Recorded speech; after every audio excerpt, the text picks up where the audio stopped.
और इस बीच बड़ी खबर आपको बता दें, संविधान संशोधन बिल पर कांग्रेस की तरफ से विरोध किया जा रहा है। देखिए, परिसीमन को लेकर लगातार विपक्ष की तरफ से नाराजगी जाहिर की जा रही है। लोकसभा में कांग्रेस की तरफ से ये नोटिस जारी किया गया है, बिल पेश करने के खिलाफ है कांग्रेस। तो सीधे तौर पर देखिए, महिला आरक्षण बिल का समर्थन यहाँ पर कांग्रेस और विपक्ष की तरफ से जरूर किया जा रहा है, लेकिन परिसीमन को लेकर लगातार विपक्ष की तरफ से सवाल खड़े किए जा रहे हैं। और यही वजह है कि देखिए, बिल पेश करने के खिलाफ है कांग्रेस। कांग्रेस की तरफ से सीधे तौर पर यहां पर सवाल खड़े किए गए। डीएमके ने भी बिल के खिलाफ नोटिस दिया है। तो देखिए, एक बड़ी खबर इसके साथ ही यहाँ पर आ रही है। आपको बता दें कि कानून मंत्री अर्जुन राम मेघवाल की ओर से तीनों बिल यहाँ पर आप सदन में पेश किए जाएंगे और उसको लेकर चर्चा अब लगातार चलेगी। एक एक तस्वीर न्यूज 18 इंडिया आप तक पहुंचा रहा है और हमारी मौजूदगी भी खुद इस वक्त विजय चौक में है। मेरे साथ मेरी सहयोगी शिवांगी द्विवेदी भी लगातार आप तक एक एक अपडेट यहाँ से पहुंचा रही है। और आज किस तरीके से बेहद महत्वपूर्ण दिन है महिलाओं के लिए, क्योंकि 3 दशक का लंबा इंतजार यहाँ पर महिलाओं ने किया, लेकिन अब विरोध किस तरीके से विपक्ष करेगा उस पर भी लगातार निगाह यहाँ पर बनी रहेगी। शिवांगी। निश्चित तौर पे शिवानी, आज का दिन बेहद महत्वपूर्ण है। इस बीच बड़ी जानकारी ये सामने आ रही है कि ये जो तीनों बिल आज सरकार की तरफ से रखे जाएंगे, 2 बिल अर्जुन राम मेघवाल की तरफ से और केंद्रीय गृह मंत्री अमित शाह की तरफ से भी आज बिल पेश किया जाएगा, टेबल किया जाएगा, जिसके बाद चर्चा होगी। हम भी आज चर्चा करेंगे। महत्वपूर्ण दिन है, लेकिन सबसे पहले जो जानकारी सामने आई है कि कांग्रेस की तरफ से बिल पेश करने का विरोध किया जाएगा, तो वही डीएमके की तरफ से भी ऑफिशियली बिल, तीनों ही बिलों के विरोध में ये बात उनकी रखी जाएगी सामने। अरुण मेरे साथ में लगातार मेरे सहयोगी बने हुए हैं। अरुण, ज्यादा जानकारी इस खबर पे। देखिए, संसद चलाने के लिए खासतौर से लोकसभा रूल्स एंड प्रोसीजर होते हैं। उसके रूल 72 के तहत किसी भी सांसद को यह अधिकार होता है कि वो किसी बिल के इंट्रोडक्शन का विरोध करे, और ये स्पीकर के ऊपर होता है कि उस विरोध को वो स्वीकार करते हैं क्या। अगर स्वीकार कर लेते हैं तो वो उस संबंधित सांसद को बोलने का मौका देते हैं कि आप किन ग्राउंड पर इस बिल का विरोध कर रहे हो। उसके बाद जो संबंधित मंत्री होते हैं वो उसका जवाब दे सकते हैं, लेकिन ये तब सब कुछ हो पाएगा जब स्पीकर कन्विंस हो कि आपका विरोध जायज है। अगर वो चाहें तो उसको रिजेक्ट भी कर सकते हैं, जैसे कि बहुत सारे नोटिस रिजेक्ट करते हैं। लेकिन इतना तय है कि कांग्रेस पार्टी और डीएमके दोनों ने नोटिस दिया है रूल 72 के तहत कि इस बिल के इंट्रोडक्शन के ही हम खिलाफ हैं, हम इस बिल को इंट्रोडक्शन के लिए लाने ही नहीं देना चाहते। तो अगर स्पीकर चाहेंगे तभी उनको बोलने का मौका मिलेगा और बाद में वोटिंग इस पर हो सकती है, लेकिन इसके इम्कान, इसके आसार बेहद कम नजर आ रहे हैं। लेकिन कांग्रेस पार्टी ने, डीएमके ने अपनी मंशा विपक्ष के तौर पर साफ कर दी है कि इन तीनों बिलों को वो पास नहीं होने देंगे, क्योंकि 70 के आसपास सांसदों के और समर्थन की जरूरत है, जो एनडीए का संख्या बल समय है। और इस तरह से कड़े रुख के बाद ऐसा लगता नहीं है कि क्योंकि कमलजीत सहरावत जी देखिए इस वक्त हमारे साथ जुड़ रही हैं, मेंबर ऑफ लोकसभा भी हैं। मैम, आपका पहले तो बहुत बहुत स्वागत है न्यूज 18 इंडिया पर। आज का दिन बेहद बड़ा है मैम, किस तरीके से आप देख रही हैं 3 दशक बाद महिलाओं के लिए कुछ आरक्षण यहाँ पर लाया जा रहा है? देखिए, बहुत लंबा इंतजार महिलाओं ने इस आरक्षण को लागू होने का किया है। 1997 से जो सभी पार्टियों की कोशिश थी और चाहत थी, और जैसा कि सदन में वो लोग बोलते थे, लेकिन 2023 तक आते आते इसके ऊपर कुछ नहीं हुआ था। 2023 में सबने इसको पास किया है, मैं इसमें सबका धन्यवाद भी देना चाहती हूँ, लेकिन सिर्फ पास करने से कोई समस्या का हल नहीं होता। सब पार्टियां चाहती थी कि इसको लागू भी जल्द होना चाहिए। तो आज जब सरकार इसको लागू करने की तरफ बढ़ रही है, 2029 में 33% बहनें लोकसभा, राज्यसभा और विधानसभा में बैठी भी नजर आए, इसको लेकर सरकार आगे बढ़ रही है, तो सभी विपक्ष के दलों को, सभी नेताओं को इसका साथ देना चाहिए, क्योंकि ये देश की आधी आबादी के हक का सवाल है। अच्छा मैम, यहाँ पर विपक्ष कह रहा है कि हम विरोध करेंगे इसका, तो आप किस तरीके से देखेंगे कि विपक्ष को भी यहाँ पर मनाने की कोई कोशिश की जाएगी? देखिए, हम बार बार ये कह रहे हैं कि 2023 में भी आपने समर्थन दिया था, और 1997 में जब इस बिल को लाने की कोशिश हुई, तब कांग्रेस की और यूपीए की जो हमारी चेयरपर्सन है सोनिया गांधी जी, राहुल गांधी जी, उनकी पार्टी, ममता जी, सभी पार्टी चाहती थी कि ये बिल आना चाहिए। आज जब 2023 में ये बिल आप सभी पास कर चुके हैं, तो इसको लागू करने में आप क्यों विरोध कर रहे हैं? आपके सवाल है, आपके कुछ कोशिश मन में होगी पूछने की, तो आप पूछिए सरकार से, लेकिन 3 दिन के इस सत्र में कमलजीत जी, विपक्ष का कहना है, राहुल गांधी ट्वीट कर रहे हैं, साफ कह रहे हैं, भाई हम महिला आरक्षण के विरोध में नहीं हैं, हम विरोध में हैं परिसीमन के, और वो भी ठीक बंगाल और तमिलनाडु चुनाव से पहले। ये समय ऐसा क्यों चुना सरकार ने? बार बार विपक्ष की तरफ से यही पूछा और कहा जा रहा है। राहुल गांधी जी को अच्छे से मालूम है कि 1971 की जनसंख्या पर 1976 का डिलिमिटेशन हुआ और फिर इसे फ्रिज कर दिया गया 2026 तक। तो 2026 में जो डिलिमिटेशन की प्रक्रिया सरकार लेकर आ रही है, वो सरकार वर्तमान के किसी कारण से नहीं लेकर आ रही है। 1976 में लिख दिया गया था कि 2026 में डिलिमिटेशन होना है। तो जब आपके द्वारा लिखा गया एक काम है, नारी शक्ति वंदन अधिनियम आप सबने पास किया है, तो इन सबको मिलाकर 2029 के चुनाव में महिलाओं को उनका हक मिल जाए, इसमें क्यों दिक्कत है? कमलजीत जी, इसमें ये भी सवाल विपक्ष लगातार कर रहा है कि अभी 10 दिन का इंतजार भी यहाँ पर हो सकता था, 29 तारीख के बाद हो जाता जो होता, अभी ही क्यों बुलाया गया, विशेष सत्र ही क्यों बुलाया गया? कोई नॉर्मल सत्र में भी तो उसको पास किया जा सकता था। और ये भी कह रहे हैं कि ममता बनर्जी से डर गए इसलिए ला रहे हैं इस बिल को। पिछले 30 सालों से इंतजार ही तो हो रहा है। और रही बात चुनाव की, भारत में पिछले 1967 के बाद हर साल कोई ना कोई चुनाव होता है। अभी बंगाल का तमिलनाडु का चुनाव कह रहे हैं, अगले साल यूपी, उत्तराखंड, पंजाब का चुनाव था। ऐसा कोई साल नहीं है जब इस देश में चुनाव नहीं होते। उन्हीं के बीच में बिल लाकर पास करके आगे बढ़ना होता है। क्योंकि 2026 में डिलिमिटेशन तय है और नारी शक्ति वंदन पास है, तो यही इस समय उपयुक्त समय है जब 29 की तरफ इस बिल को लागू करने की तरफ बढ़ा जाए। नहीं, सीधी बात कमलजीत जी, जातिगत जनगणना 2026 में उससे बचने के लिए 2011 का इस्तेमाल किया जा रहा है, ये आरोप आप पे लगाया जा रहा है। और दूसरी बात बार बार कही जा रही है, अब कांग्रेस ने स्पष्ट कर दिया है वो सदन में इस बिल के पेश होने का ही विरोध करेंगे, और डीएमके कह रही है कि तीनों ही बिल का विरोध करेगी। अब क्या करेगी सरकार? देखिए, सरकार अपनी कोशिश, अपनी मंशा बता सकती है। अब विपक्ष को क्या करना है ये तो उनका अधिकार है, लेकिन मेरा फिर से निवेदन है कि भारत की जनता और खासकर महिलाएं देख रही हैं कि हमें हमारा हक मिले, तो विरोध मत करिए, सवाल पूछिए, अपने जो भी आपके डाउट्स उनको रेज करिए, उनके जवाब मांगिए। बिल को पेश करने का विरोध करना बहुत गलत है और आदि शक्ति के, जो हमारी देश की आदि शक्ति महिला शक्ति है, उसके साथ अन्याय है। जी, बहुत शुक्रिया कमलजीत जी हमारे साथ जुड़ने के लिए, अपने विचार यहाँ पर रखने के लिए। और इसी को लेकर देखिए बड़ी चर्चा भी हम यहाँ पर करेंगे, क्या कहना है विपक्ष का, क्या कहना है सत्ता पक्ष का। हमारे साथ खास मेहमान भी इस वक्त जुड़ रहे हैं, सुप्रिया सत्यम जी हमारे साथ जुड़ रहे हैं, शाइना एनसी जी हैं शिवसेना से, आपका बहुत बहुत स्वागत है। शाजिया इल्मी जी वो बीजेपी का पक्ष रखेंगी, बहुत स्वागत। मुमताज पटेल जी सोशल वर्कर है, आपका भी बहुत बहुत स्वागत। लेकिन इस चर्चा से पहले हमारे सहयोगी अरुण सिंह के पास कुछ डिटेल्स यहाँ पर है। अरुण, क्योंकि लगातार सरकार यही कह रही है कि क्यों विरोध हो रहा है, इतना समय लग गया, 30 साल का वक्त लग गया, अब भी देरी आप करेंगे तो आगे क्या होगा? यही बात विपक्ष कह रहा है कि जब 2023 में आप ये बिल पास करा रहे थे और हम कह रहे थे कि 2024 में इसको लागू कर दे, तब आप कह रहे थे नहीं अभी नहीं लागू कर सकते, पहले जनगणना होने दीजिए, उसके बाद डिलिमिटेशन होने दीजिए, उसके बाद हम लागू करेंगे। तो ऐसी क्या जल्दी है? अब यही विपक्ष मंशा पर सवाल उठा रहा है। उसका ये कहना है कि आप अपने हाथ में सारा अधिकार लेना चाहते हैं क्योंकि डिलिमिटेशन कमीशन आप बनाएंगे। और राहुल गांधी के शब्दों में, चूंकि इलेक्शन कमीशन को आपने कंप्रोमाइज कर लिया है, तो ये कमीशन, डिलिमिटेशन कमीशन भी आप कंप्रोमाइज कर लेंगे और इसके जरिए आप इस तरह की विधानसभा और लोकसभा की मार्किंग करेंगे जो आपके वोट बैंक को सूट करता हो, हमारे वोट बैंक की मुखालफत कर ना होगी तो देश आरक्षण मांगेगा।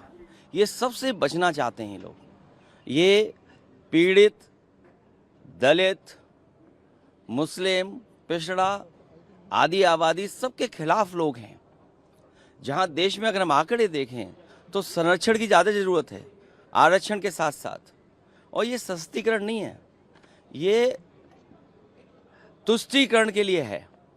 और अगर हम पिछड़ों की आबादी माने, महिला आरक्षण खिलाफ नहीं है, अगर पिछड़ों की आबादी माने 70% से ज़्यादा है, और अगर हम 66% भी मान लें, 66% में आधी आबादी 33%, तो ये 33% को आरक्षण दे रहे हैं कि 33% महिलाओं का हक अधिकार छीन रहे हैं। आपका ऑब्जेक्शन, आप लोगों का क्या ऑब्जेक्शन? महिला आरक्षण पक्ष में है, लेकिन जिस तरीके से और डिलिमिटेशन जनगणना ना होकर के 2011 को लेकर के क्योंकि जनगणना होगी तो जाति जनगणना मांगी जाएगी, जाति जनगणना होगी तो सही आंकड़े आएंगे। अगर हम 1/3 बोल रहे हैं, 33% बोल रहे हैं, तो ये आंकड़े का सवाल है ना। तो आंकड़ा कैसे सही होगा? अगर जब तक आंकड़ा सही नहीं होगा तो हम आरक्षण कैसे सही बताएंगे? महिला आरक्षण के पक्ष में, बाकी और बिलों के खिलाफ है समाजवादी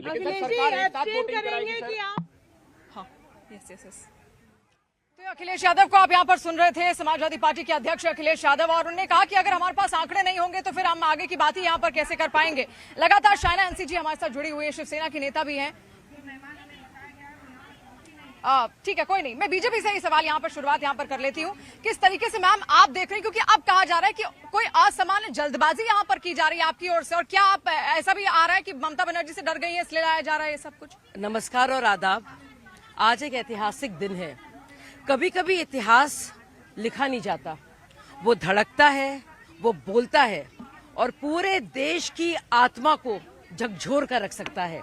तो आज ही वो दिन है और ये मेरी गुजारिश है, और मैं देश की सारी महिलाओं के लिए बोल रही हूँ, सारी बहनों के लिए, बेटियों के लिए, माताओं के लिए, और वो जो सारे पुरुष हैं जो चाहते हैं कि घर की उनकी महिलाएं आगे बढ़े, विधानसभा में बोले, पार्लियामेंट में बोले, वो सब चाहते हैं कि आज के दिन कम से कम 30 साल की लगातार इंतजार के बाद कम से कम जो औरतें बिल्कुल संवैधानिक हिस्ट्री में कगार पर खड़ी हैं, आज उनको वो मौका मिले।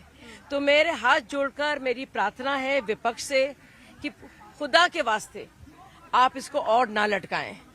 किस तरह से आप डिलिमिटेशन की बुराई कर रहे हैं, जरा इसको टेक्निकली समझा जाए, और 50% सारे स्टेट्स को दिया जा रहा है। मैं टेक्निकलिटी में हम जाएंगे, हम रिएक्शन अभी ले रहे हैं शाजिया जी, और ये रिएक्शंस इसलिए महत्वपूर्ण हो जाते हैं क्योंकि अब जो बात आ रही है वो जातिगत जनगणना तक पर आ चुकी है कि 2011 का सेंसस ही क्यों, 1 साल की तो बात थी रुकने की। मैं लौटूंगी। मुख्य मुद्दा ये है महिलाओं को आरक्षण देना। लोकसभा और विधानसभाओं में भारत के महिलाओं को 33% आरक्षण देना, और जनरल सीट से भी महिला चुन के आ सकते हैं, लेकिन 33% रिजर्वेशन देने के बाद इतिहास हो जाएगा। भारत पूरे दुनिया में एक मिसाल कायम करेंगे कि महिलाओं के लिए हम कितना बड़ा कदम उठा रहे हैं। इसमें कोई विरोध होने का आवश्यकता नहीं। दूसरी बात यह कि डिलिमिटेशन या बाकी इशू उठा करके महिला आरक्षण को गिराने का कोशिश नहीं करना चाहिए, क्योंकि डिलिमिटेशन में भ्रम फैलाए जा रहे हैं। किसी को नुकसान होना नहीं है, वो तो क्लैरिफाई हो जाएगा पार्लियामेंट में। मैं अभी आंकड़े डिटेल इसलिए नहीं बता रहा हूँ क्योंकि चर्चा हो जाएंगे। आज चर्चा करते समय सारा चीज़ सरकार की ओर से खुल के आएंगे, लेकिन कुछ पार्टियों ने डिलिमिटेशन को लेकर के दक्षिण भारत, वहाँ में एक गलत तरीका का संदेश फैलाने की कोशिश किया है, वो ना करें। I'm very happy that today is a historic day. I'm now going to Parliament to participate in the Women Reservation Bill. This Nari Shakti Vandan Adhiniyam is historic piece of legislation which will be forever remembered, that Parliament of India has taken this historic decision to provide 33% reservation for the women in the Lok Sabha and in the assemblies of different states. I am very confident that all the parties are going to support, and also to ensure that the long pending women reservation doesn't get defeated. This is a clarion call from Honorable Prime Minister and the women of India. We must be united. So I have one appeal to make to the opposition parties. Please don't spread rumors on delimitation. And on the pretext of delimitation, तो संसदीय कार्य मंत्री किरण रिजिजू को आप यहाँ पर सुन रहे थे, जिनका कहना है कि डीलिमिटेशन पर भी भ्रम फैलाने की कोशिश यहाँ पर की जा रही है। मुमताज जी हमारे साथ यहाँ पर खड़ी। मुमताज जी, क्या लगता है आगे का रास्ता क्या आसान है? क्योंकि अभी वो कह रहे हैं भ्रम फैला रहे हैं, विपक्ष कह रहा है हम विरोध करेंगे, हम बिल का विरोध नहीं कर रहे हैं, लेकिन जिस तरीके से इसको अब लाया जा रहा है उसका हम विरोध कर रहे हैं। तो क्या अब भी आपको लगता है रास्ता अभी आसान है या मुश्किल है थोड़ा? नहीं देखिए, नमस्कार। सबसे पहले तो मैं ये कहना चाहूंगी कि जो नारी शक्ति बिल है, कोई एहसान नहीं किया जा रहा है महिलाओं पर, ये आधी आबादी का पूरा हक है। पहली बात तो ये। दूसरा कि 2023 में यूनानिमसली ये बिल पास हुआ था। अगर आपकी नीयत साफ होती, इस सरकार की, मोदी सरकार की नीयत साफ होती, तो ये उसी टाइम लागू कर सकते थे। इसमें इतना ज्यादा कंडीशन डालने की क्या जरूरत थी कि सेंसस होगा, डिलिमिटेशन होगा। अच्छा, अगर आपने वो कंडीशन भी डाले तो आज आप रातों रात ये बिल क्यों पास करना चाहते हैं, जब 15 दिन पहले सदन चल रहा था, या अगर आगे जाके मॉनसून सेशन आएगा तब इस पे चर्चा क्यों नहीं होगी? चुनाव के बीच में सडनली ये क्या आपकी अंतरात्मा जागी कि अभी के अभी हमें इस बिल को पास करना है? बिल्कुल कहीं ना कहीं नियत में खोट है। सबसे पहले तो मुझे लगता है कि ये बहाने हैं, चाहते ही नहीं है कि महिलाओं को आरक्षण मिले। और उसके अलावा जो विपक्ष कह रहा है, बिल्कुल सही बात है। अगर आपने इससे डिलिमिटेशन और सेंसस को जोड़ा, सेंसस तो आप 2026 का इस्तेमाल कर सकते हैं, और डिलिमिटेशन की जहां तक बात आई, एज लॉन्ग एज ये दायरे में होता है तो ठीक है। पर अगर जिस तरीके से असम और जम्मू और कश्मीर में इन्होंने अपने राजनीतिक फायदे के लिए बॉर्डर्स को डिफाइन किया, अगर वैसा होने जा रहा है तो ये भी एक वोट चोरी की ही प्रक्रिया है। यानी कि फायदा उठाने की कोशिश यहाँ पर हो रही है। शिवांगी, मैं चाहूंगी सवाल आप कंटिन्यू करें। बिल्कुल, और पहले सुप्रिया जी से एक रिएक्शन ले लेती हूँ, क्योंकि देखिए यहाँ पे जो राजनीति हो रही है, बीजेपी सरकार लगातार बार बार कह रही है भाई इसमें राजनीति मत करिए, जो आरक्षण मिलने जा रहा है। शाजिया जी भी कह रही है कि आरक्षण आने दीजिए। अब महिलाओं का जो लंबित है, सवाल है टाइमिंग पर, सवाल है परिसीमन पर, 2011 का ही क्यों? देखिए शिवांगी, मैं यही कहना चाहूंगी, ये कौन सी पार्टी है जो विरोध कर रही है? वही पार्टी है ना जो लड़की हूँ लड़ सकती हूँ का नारा देती है, हाथ उठाती है और बोलती है कि मैं लड़की हूँ और महिलाओं के साथ हूँ। वो पार्टी विरोध कर रही है जो कहती है कि लड़कों से गलती हो जाती है। तो इनको महिलाओं से कुछ लेना देना ही नहीं है। मैं बस इतना कहना चाहती हूँ कि विश्व के सबसे बड़े लोकतंत्र में अगर हम आधी आबादी को कुछ मिल रहा है तो इनको इतनी प्रॉब्लम क्यों है? अगर इनकी बात, अगर राहुल गांधी कह रहे हैं क्लियरली, उन्होंने ट्वीट किया है कि भाई हमें महिला आरक्षण से दिक्कत नहीं है, हमें दिक्कत है परिसीमन से। दक्षिण भारत में, और परिसीमन भी वो वाला जो आप 2026 का नहीं ले रहे हैं, वहाँ पे जातिगत जनगणना होनी है, आप पिछड़े वर्गों को अलग करना चाहते हैं। ऑलरेडी हमने बहुत इंतजार किया है, महिलाओं ने, देश की महिलाओं ने बहुत इंतजार किया है, और अब इंतजार क्यों? अगर हो सकता है तो हम करेंगे। अगर हम इतने सोचने में लग जाते तो कश्मीर आज हमारे पास नहीं होता। या फिर ये जो 2023 में क्यों नहीं सोचा? 3 तलाक का वही है ना, कितना कुछ सोचे। उनका इतना पहले का फैलाया हुआ रहता, जिसको समेटते समेटते अभी बहुत एक छोटा रिएक्शन मैं शाजिया जी से। देखिए, बहुत ही जरूरी है। 2 सवाल उठाए गए, हमारी कांग्रेस की जो प्रवक्ता हैं और हमारे पॉलिटिकल एनालिस्ट का जवाब भी दिया। परिसीमन क्यों जरूरी है, ये सवाल पूछा जा रहा है। अगर आप 50% परिसीमन 2011 का ही क्यों जरूरी है? 26 का उठाइए ना। परिसीमन 2011 का क्यों जरूरी है? चलिए, आपने कम से कम ये नहीं पूछा कि परिसीमन क्यों जरूरी है। 2011 का इसलिए जरूरी है, और 2026 वाले परिसीमन का इंतजार नहीं किया जा सकता। उसकी फाइंडिंग्स देर में आएंगी। कांग्रेस पार्टी उसका विरोध इसलिए कर रही है क्योंकि वो चाहती नहीं, तब ये पूरा विमेंस रिजर्वेशन बिल 2034 तक विलंब हो जाएगा। हम ये नहीं चाहते, हम चाहते 2029 में आए। तो 15 दिन और जल्दी कर लेते थे, जब बजट सेशन चल रहा था तब कर लेते। 15 दिन बाद कर लिया। आपको लगता नहीं कि हमारी देश की महिलाएं डिजर्व करती है स्पेशल सेशन? आज ऐसा हो रहा है कि देश की महिलाओं के लिए क्या पार्लियामेंटेरियन? अभी तो वो पूछ रहे हैं कि ये स्पेशल सेशन चुनावों के बीच में ही क्यों? चुनाव तो हमेशा देश में होते रहते हैं। दीदी से डर गए। आप मुझे कोई ऐसा महीना बता दीजिए साल का जहाँ कहीं ना कहीं चुनाव नहीं हो रहे होते। शिवानी, बेशक इसको लेकर भी सवाल ये है कि 2023 में ही ये सब कुछ क्यों नहीं किया गया, इतने वक्त बाद यहाँ पर क्यों किया गया, इसको लेकर भी हम जवाब यहाँ पर लेंगे, क्योंकि विपक्ष ही ये सवाल यहाँ पर लगातार उठाया। लेकिन इस बीच एक बड़ी खबर भी इस वक्त आ रही है कि तीनों जो विधेयक है जिनमें संशोधन यहाँ पर होना है, और कानून मंत्री अर्जुन राम मेघवाल की ओर से उसको संसद में यहाँ पर पेश किया जाएगा। और देखिए, शुरुआत यहाँ पर चर्चा की कुछ ही देर में हो जाएगी, जहाँ पर आपको ये भी बता दें कि इसकी शुरुआत एनडीए के तमाम बड़े जो नेता हैं, जो बड़े चेहरे हैं, उनकी ओर से यहाँ पर की जाएगी, जिसमें वरिष्ठ नेता इसमें शामिल किए गए हैं। बांसुरी स्वराज की ओर से बात शुरू की जाएगी, फिर अनुप्रिया पटेल, पुरंदेश्वरी, इसके अलावा शांभवी चौधरी, तेजस्वी सूर्या सरकार का पक्ष रखते हुए यहाँ पर नजर आएंगे, और उसके बाद फिर आएगी विपक्ष की बारी। देखिए, इसी को लेकर चर्चा यहाँ पर हम भी कर रहे हैं कि आखिर कितना जरूरी है महिला आरक्षण बिल, और अगर विरोध यहाँ पर लगातार विपक्ष की ओर से किया जा रहा है तो आगे किस तरीके से विरोध यहाँ पर सामने रखा जाएगा। और देखिए, हर महिला को इस वक्त यही चिंता है कि ये बिल पास होगा या फिर नहीं। और इस वक्त यहाँ पर शिखा जी भी लगातार हमारे साथ जुड़ी हुई, जो कि सोशल वर्कर भी है, और इसके अलावा IRS से रिटायर्ड भी। उनका ये कहना था कि अब जो महिलाएं हैं ना, वो सोच समझ कर ही वोट अपना देती है, उसका इस्तेमाल करती है। उनका साफ कहना था कि अगर ऐसा नहीं होगा, अगर विरोध किया जाएगा तो फिर हो सकता है उनको आगे आने वाले समय में यहाँ पर जनता वोट ही ना करे, जो महिलाएं हैं वो वोट ही ना करे, क्योंकि 2019 में हमने देखा देखा किस तरीके से महिलाओं की जो भागीदारी थी वो बहुत ज्यादा बढ़ी, और हाल में जो चुनाव यहाँ पर हुए उनमें भी जो महिलाओं का जो कंट्रीब्यूशन था बहुत ज्यादा यहाँ पर शिखाजी था। तो क्या लगता है कितनी समझदार हो गई ये महिलाएं? महिलाएं तो समझदार हो ही गई हैं। मैं ये चाहूंगी कि विपक्ष भी समझदार हो जाए। विपक्ष जो है ये कोई तरीका नहीं है पार्लियामेंट में डिबेट करने का कि हम बिल को ही नहीं आने देंगे, या अरे आप आने दीजिए ना बिल को और फिर आप पार्लियामेंट में डिबेट करिए। मैं पार्लियामेंट में रही, मैं देखती थी हर बिल में वॉकआउट कर रहे हैं, हर बिल में जो है वो डिस्कशन ही नहीं कर रहे हैं। अरे भी डेमोक्रेसी का मतलब है कि हम डिस्कशन करें, हम अपने व्यू पॉइंट रखें और उसमें जो व्यू पॉइंट सबसे अच्छा हो उसको ले। तो विपक्ष का ये कहना कि हम बिल को ही नहीं आने देंगे या बिल को इन वजह से नहीं आने देंगे या परिसीमन से पहले क्यों ले आए, अरे भाई इन सब चीजों में टाइम लगता है। अगर हम 26 का परिसीमन लेंगे तो शाजिया जी जैसा कर रही थी कि 2033 तक जाएगा, तो हम अगर 30 साल से वेट कर रहे हैं, हम क्यों वेट करें? क्योंकि ये सारे जो भी कहते हैं ना फोकस में जो काम करना है आपको एक प्रोजेक्ट बना के करना पड़ता है। तो ये स्पेशल प्रोजेक्ट बनाया गया है महिलाओं के लिए, और जो इसका विरोध कर रहे हैं जी सीधी बात है, अब और इंतजार नहीं कर सकते, बस अब आ रहा है तो आना चाहिए। बिल्कुल जो विपक्ष ये कर रहा है वो देश विरोधी है। ठीक है, बिल्कुल। और शिवानी इस खबर पे ज्यादा जानकारी के लिए यतेंद्र मेरे वरिष्ठ सहयोगी भी हमारे साथ जुड़ गए हैं, और ये जो पूरी आपने जानकारी दी है आज बेहद महत्वपूर्ण दिन है।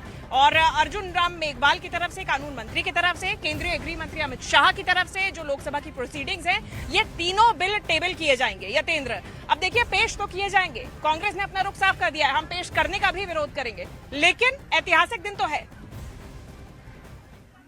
ऐतिहासिक दिन है और सालों के इंतजार के बाद आज कानून मंत्री अर्जुन राम मेघवाल इस बिल को पेश करेंगे और पेश करने के बाद वो संसद में अपनी बात रखेंगे। और क्योंकि काफी समय से इंतजार चल रहा था कि आधी आबादी को उनका हक मिलना चाहिए, हालांकि 2023 में इससे संबंधित कानून पास हो चुका था, लेकिन अब फिर से संशोधन सरकार ला रही है और सरकार चाहती है कि 2029 से हो। जो अपोजिशन की जो मेन नाराजगी है वो इस बात को लेकर, जो विरोध है उनका, कि साउथ इंडिया का जो प्रतिनिधित्व है वो इससे कम हो जाएगा। तो इसके लिए सूत्रों का दावा है कि सरकार जो डिलिमिटेशन का जो बिल लेकर आ रही है उसके अनुसार बॉर्डर तय किए जाएंगे, अभी सीटें तय नहीं की जाएंगी। बॉर्डर 2011 का जो सेंसेक्स है उसके आधार पर ही सेंसेक्स वो जो बॉर्डर है सीटों का वो तय किया जाएगा, यानी कि सीमाएं तय हो जाएंगी, सीटों को लेकर स्थिति साफ हो जाएगी। और इस तरह से फॉर्मूला रहेगा कि साउथ और नॉर्थ इंडिया में कोई भी असंतुलन का मामला ना रहे। इसको लेकर आज सरकार स्थिति स्पष्ट कर देगी। और इसके साथ ही जो प्रधानमंत्री नरेंद्र मोदी है वो यहाँ पर वो भी लोकसभा में आज अपना पक्ष रखेंगे। और इसके अलावा कई महिला सांसद हैं, चाहे बासु स्वराज हो, अनुप्रिया पटेल हो और दूसरी सांसद है, वो भी इसमें डिबेट में भाग लेंगे। जी ठीक है, बहुत शुक्रिया यतेंद्र तमाम जानकारी के